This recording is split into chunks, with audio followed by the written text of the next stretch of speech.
Hi guys, it's Caitlin. Welcome back to my channel. I just want to give you all an update about what I've been doing this summer with teaching and getting ready for the school year, and also what I've been doing kind of in my personal life.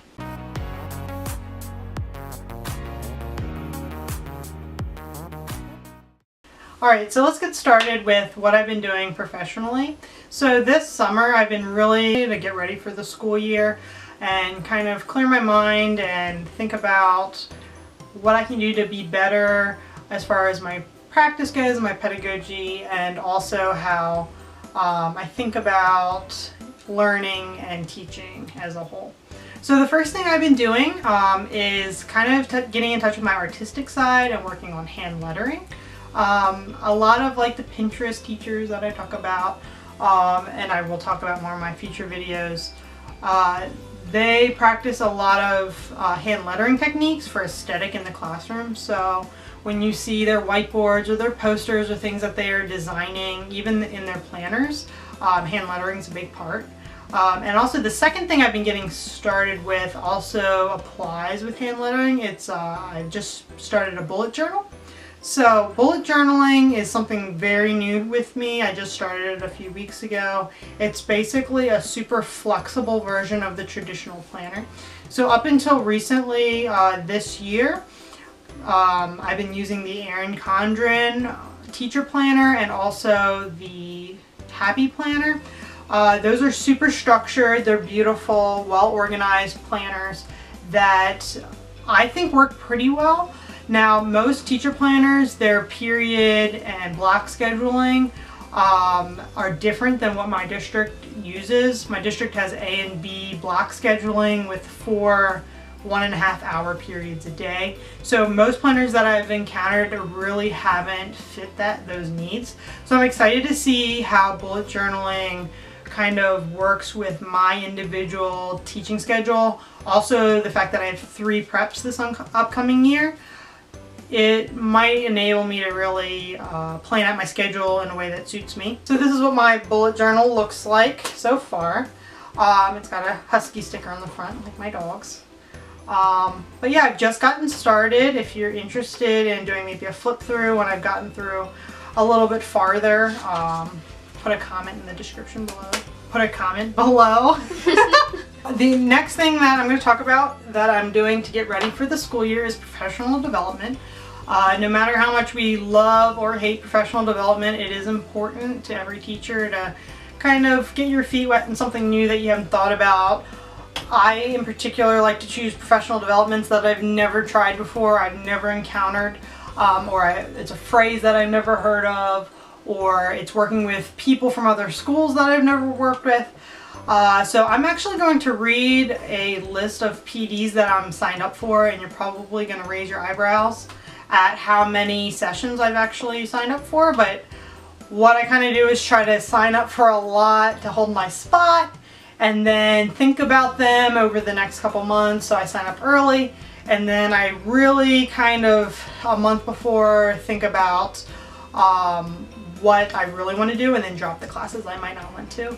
The location of the professional development is a little bit of a drive from my house, so sometimes the gas it takes to get there doesn't really pay off. So I'm going to read the sessions that I have signed up for, and then if there's something that rings a bell with you or that you'd be really interested in hearing about after the fact, also leave a comment below, and I can get back to you about what I learned, maybe even making a future video after professional development is over. So the first professional development I signed up for is student-centered group work. I really enjoy group work, PD, and in a future video you're going to talk about, or I'm going to talk about one of my group work fails early on as a teacher. So I always like to refresh my understanding of group work and how to make it more effective for all ages, not just your, super collaborative 12th graders that have been in school forever. So that's the first one I'm scheduled for. The second PD session I'm scheduled for is Fun with Smartboards. Now this is definitely a session that I signed up for to fill gaps. So each session's approximately an hour and a half. It takes me about 45 minutes to an hour to drive out to the professional development location.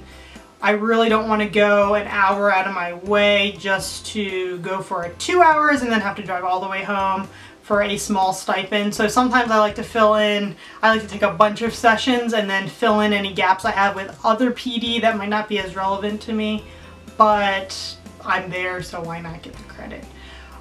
So fun with smartboards. I have used smartboards before. I've used Smart Notebook. I'm pretty familiar with it, but sometimes it's just good to get new ideas. Maybe someone's doing something that's mind-blowing that I've never thought of. So the next session I actually am interested in. It's called Build a Home, Not a Classroom. Sorry, my camera died. I'm sorry.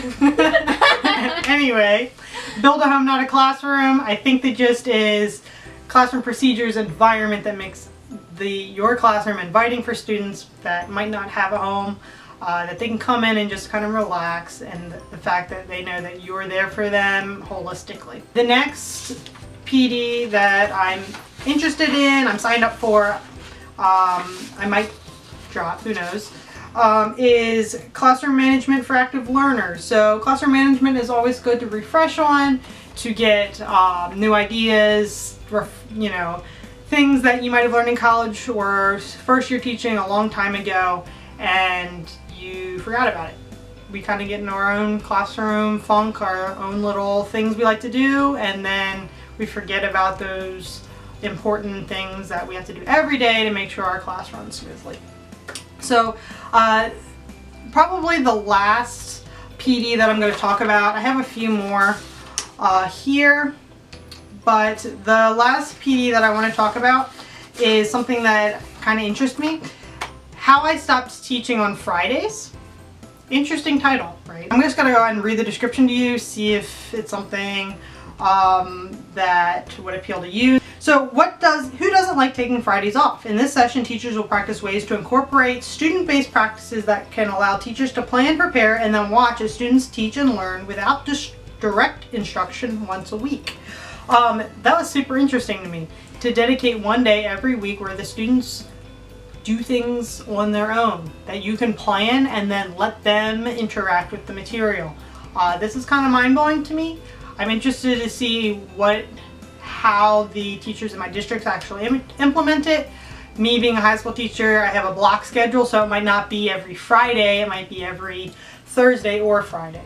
But this is something that's really intriguing. So if that's something you want to hear more about, put a comment down below. Last thing I'm doing kind of for professional development for my own teaching, getting ready for the school year, is actually YouTubing. I'm starting this channel. I'm excited to explore my own teaching pedagogy, reflect on my own practices, reaching out to other people, what you guys think as my viewers. I do want to give a quick shout out to Latanya from Smarty Style. She's been helping me out, collaborating with me, giving me tips on how to get started blogging. And then Kristen F from Teachers Connect. She has really encouraged me to start blogging since I'm a high school teacher, and we need more high school vloggers out there. So also, if you want to join Teachers Connect, which is a online teaching platform for teachers and student teachers to ask questions and develop their own style of teaching, click my link down below to get started with that. And then lastly, just a personal update, what I've been doing this summer. So two things really that I've been been a little bit emotionally involved in. Physically, no, that is weird. Alright, and then last thing is a personal update. What I've been doing this summer, apart from teaching, to kind of make me feel refreshed before the school year starts, that has nothing to do with the classroom. Why are you laughing? One thing that I've been doing is I enrolled in puppy class. So the way I got away from the classroom is by joining another classroom. I have two puppies. They're really not puppies anymore. They're 1 year old. I have two Siberian Huskies, and I enrolled them in obedience class. It's a really hardcore level obedience class that gets them ready for agility. Not sure if my dogs will be ready for that, but it's something that gets my mind off of teaching, and I love my dogs. And then the last thing that I've been doing kind of as an update is training for the Savage Race, which is like a 6 to 7 mile obstacle course race through mud and dirt, and you stink and smell, and you have mud and grass everywhere by the end. It's a lot of upper body, a lot of endurance, it's a lot of running. I don't like running at all, so I like to sign up for things that I can't do to see if I can make it and be better. So that is basically my update for this summer, what I've been doing. Look forward to more videos, and remember, learn often and teach well. I'll see you in my next video.